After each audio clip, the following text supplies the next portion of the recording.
Strange day in the office. Has everyone got their seatbelt on? It'll beep at us if you don't.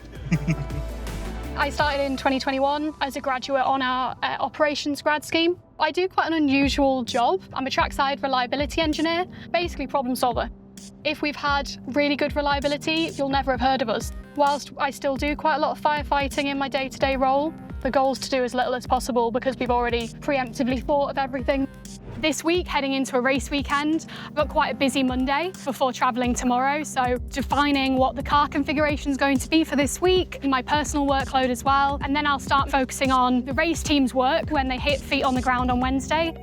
When we're trackside, there's just surprises are hitting you from every turn and you've got to be really reactive. So I think, especially when I'm back at MTC and I'm more focused on the proactive work, I like to be quite regimented in how I do that, make sure we get the most out of the time available.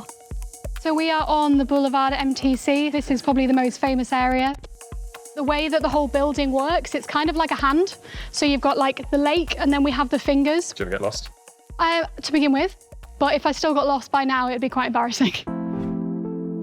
Hi, Abby. Hi, how are you doing? I've just asked Tom to come down to go through some of the new suspension upgrades we've got coming for this weekend. It's normally very tight deadlines. We try and make sure that we spend as much time developing the parts as possible. We'll be looking how the parts are handling the situation visually, how the drivers are finding it, if it's something that's related to their drivability. And we'll also be collecting data so we see, well, is that faster or is that changing the way the car behaves? Abby's normally at track, making sure everything's fitted as we've discussed and how we want it to. So we're always trying to deliver performance to the car as quickly as possible.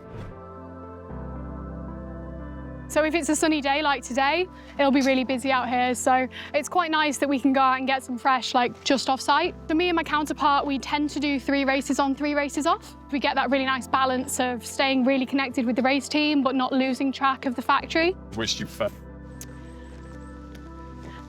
The question you can't answer, really. I think in my job, you have to do both. Like, I love being at track, but if I was always at track, I wouldn't be as good at my job. It's also so nice to come back to the factory and settle back into kind of real life and actually spend some time with the people that create all this wonderful stuff that we get to go out and race. And it means I kind of get the best of both worlds.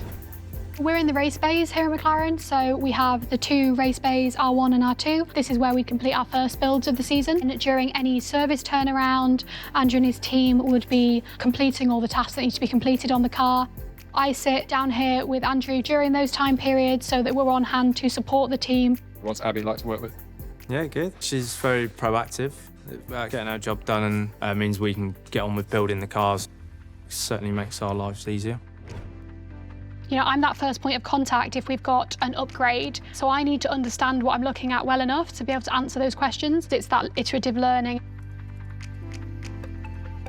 Like, I don't think people realise that you can have jobs that are actually still so human-centric. I spend, you know, not that much time at my desk. I'm talking to people a lot. That's part of my job as an engineer, is working with people and constantly be learning, which I think is really cool and quite niche to what I do.